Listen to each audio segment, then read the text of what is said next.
Everybody, welcome back. We're going to tie the blue upright Skues style, but before, let's take a look. This is Woolly, where he's talking about the blue dun, the early olive, and the different patterns throughout the UK, from the North Country to Devon. And here in Devon, we see a dark blue upright that uses the quill from the brown quill from the stem of the feather, either dyed or undyed, in a dark feather.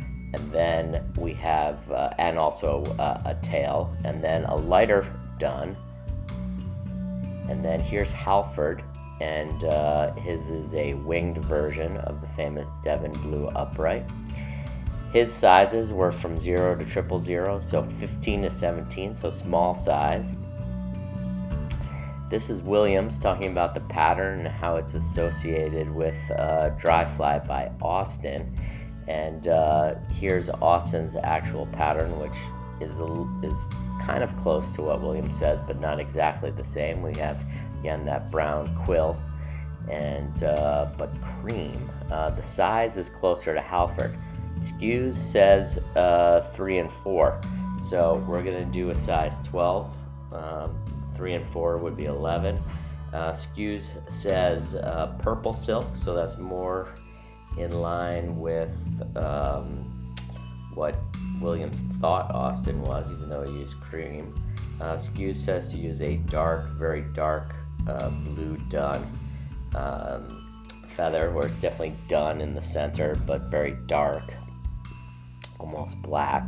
And then again, he wants a brown quill, which is from a peacock herl that is not in the eye, but on the stem, and we're going to take that. And he talks about how it's more cinnamon colored, very close to the root.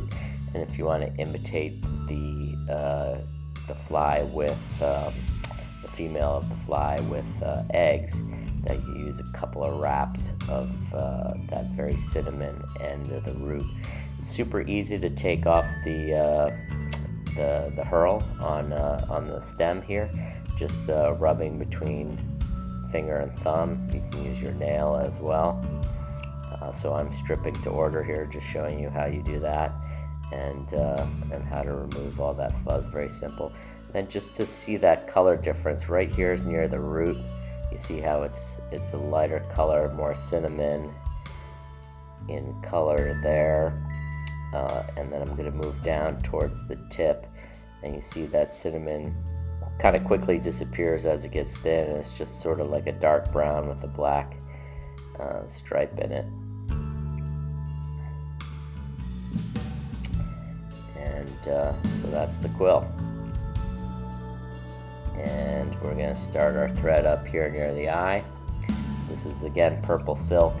Skues mentions using purple silk because when you tie the quill, you're going to tie it in tight touching turns, but not overlapping. So if there's a little bit of space there in between each wrap, the thread color mimics, particularly when wet, matches sort of the color of the quill itself.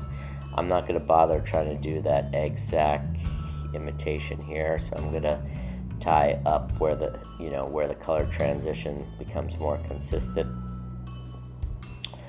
And I'm going to cut off the waist end there of the root end of the quill.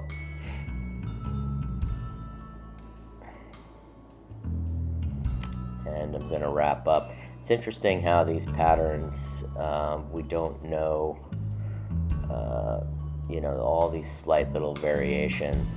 Austin tying as a dry fly using cream, but pretty much the same as Skues here with a tail.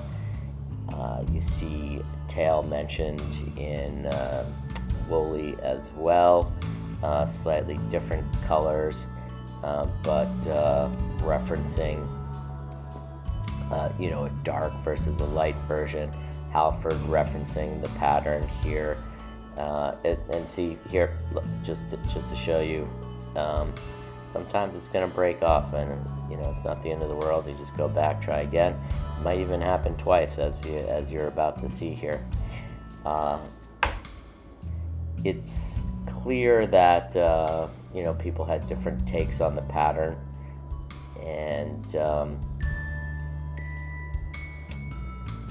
the most interesting thing between Skues' version and those other ones that we see is no tail, and he definitely references not having a tail on here.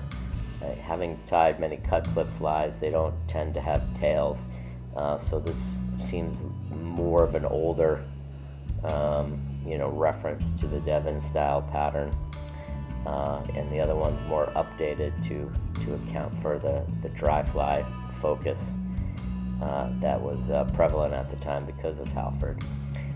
You could tie, Skues talks about the method to tie the hackle in by the root or by the tip. I'm going to tie it in by the root because doubling the hackle is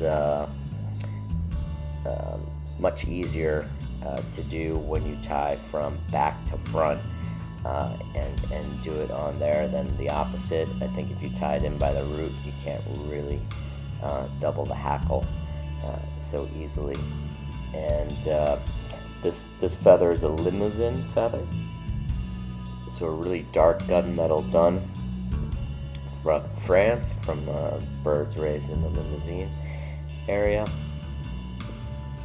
And I'm going to use most of this neck hackle. I'm going to go all the way to just where the web kind of begins, near the root end of the rachis. And so yeah, this is a dark dun, definitely blue, bluish in color. There is scant hints of rust at parts of this, which was I think prized. Hopefully this is a feather Skues would have approved of in terms of quality. And so wrapping from the shoulder all the way to the head, you can see just there how there's like that V of the webby part where it just begins is where I stopped. And so tied off, and I'm going to wrap back over the cut end just to the beginning there of the hackle, so I can do a back to front whip finish, which is the most secure, best way to do a whip finish. And there you have the back to the front whip finish.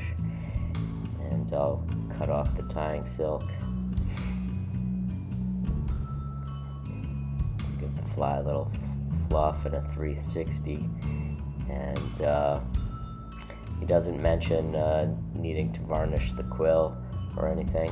This is, I did put a coat of varnish on the quill, and that's all. Thank you so much. Take care. Hope you enjoyed that pattern.